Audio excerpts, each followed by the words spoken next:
गुरुदेव, दुख, पीड़ा, कष्ट ये इंसान को परेशान करते हैं। इसलिए लोग साधु संतों पर विश्वास नहीं करते, मालिक की हस्ती को भी नहीं मानते गुरुदेव। साईं, तो फिर लोगों का विश्वास कैसे होगा साधु संतों पर?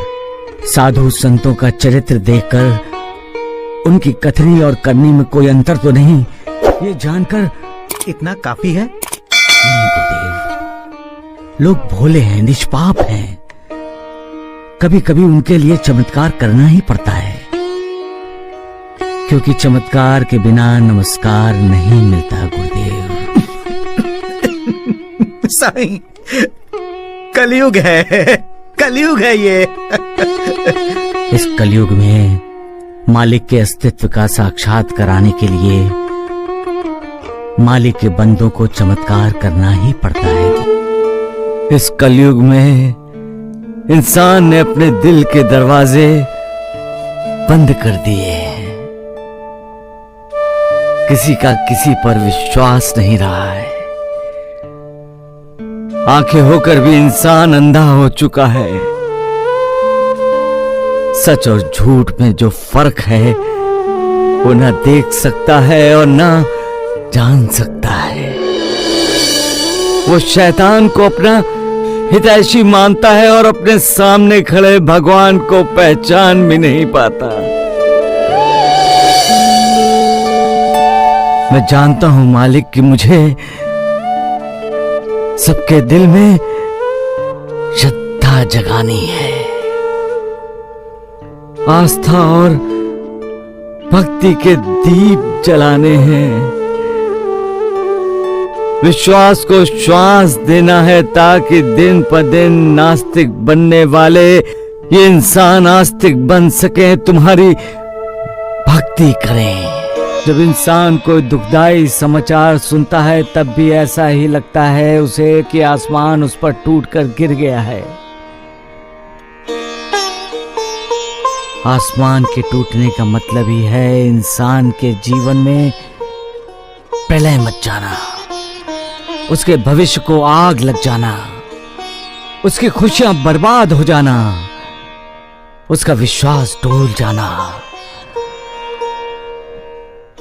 इंसान को ये भरोसा होता है कि आसमान कभी नहीं गिरेगा। जिन खंभों पर आसमान खड़ा है वो खंभे इंसान की आंखों को दिखाई नहीं देते, फिर भी उसे विश्वास होता है कि आसमान कभी नहीं गिरेगा।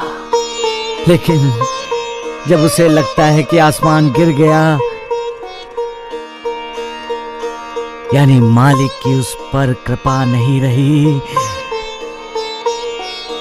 तब उसकी श्रद्धा, आस्था, विश्वास दांव पर लग जाते हैं।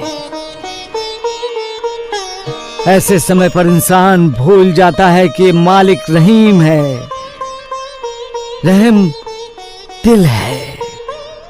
वो इंसान को संभालता है, उसे संवारता है। इंसान के दुख, दर्द, वेदना रूपी घावों पर मरहम लगाता है। उसे आशा की किरण दिखाते हुए उसके मन में फिर से विश्वास जगाते हुए कहता है, पगले, आसमान गिरा नहीं है, ना ही कभी गिरेगा। मैं हूं ना, ये सारा तुम्हारा भ्रम है, वहम है। उठो, आंसू मत बहाओ, जिंदगी की नई शुरुआत करो। मैं तुम्हारे साथ हूं। और ये कहने की जरूरत नहीं है कि मालिक जिसके साथ होता है, जिसका साथ देता है, जिसके साथ चलता है, उसकी जिंदगी सफल होती है। गरीबी, बीमारी, बुरे हालात में पिसे जाने वाले लोग प्यार के दो शब्दों के लिए भूखे हैं। कोई हमारे साथ मुस्कुराते हुए बात करता है तो हमें अच्छा लगता है, तो हम क्यों दूसरों के साथ मुस्कुराते हुए बातें नहीं करते गुरुदेव? साईं, क्या सिर्फ बातों से ही काम हो जाता है? हाँ गुरुदेव, परंतु तब तक जब तक कि बातें करने वाले का सत्य स्वरूप समाज के सामने नहीं आता। क्या मतलब? गुरुदेव, हम जैसा बोलते हैं वैसा व्यवहार नहीं करते। ये सभी जान जाते हैं कि हम तोते की तरह बोलते हैं, लेकिन हमारा आचरण शून्य है। जो जैसा बोलता है वैसा ही आचरण करता है। जैसी जिसकी कथनी है वैसी ही उसकी करनी भी है। लोग ऐसे इंसान पर विश्वास करते हैं। विश्वास ही जीवन का श्वास है गुरुदेव। साईं बाबा, अरे साईं बाबा, कल्याण, उठो। बेटी, तुम्हारा घर, तुम्हारा पति, तुम्हारा पूरा परिवार मिल गया ना?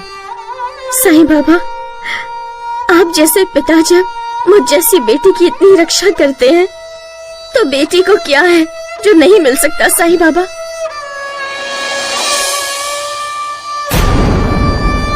आपने मेरे बच्चों के पिता को सही रास्ता दिखाकर हमें नई जिंदगी दी है साईं बाबा। हम आपके कृतज्ञ हैं।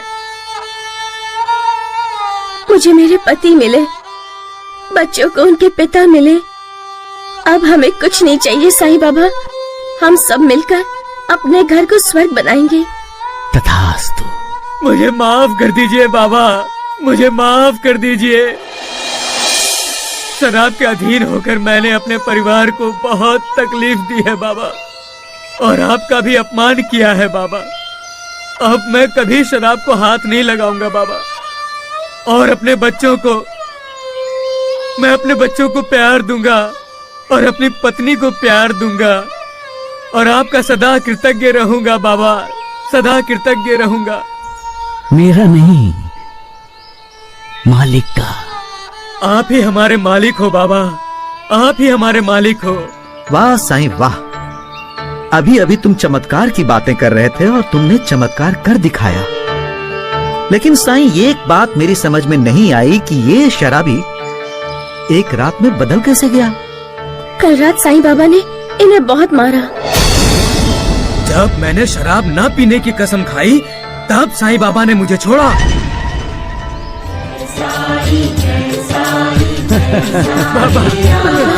सदा खुश रहो, सदा खुश रहो। जाओ रमेश, अपने परिवार को खुश रखो, सदा खुश रखो।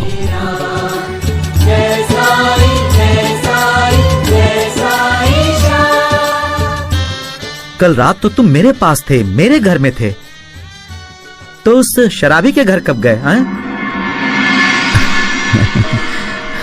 साईं, तूने लोगों के दिल में अपने लिए कमाल का विश्वास पैदा कर लिया है। अभी क्या बोल रहे थे तुम?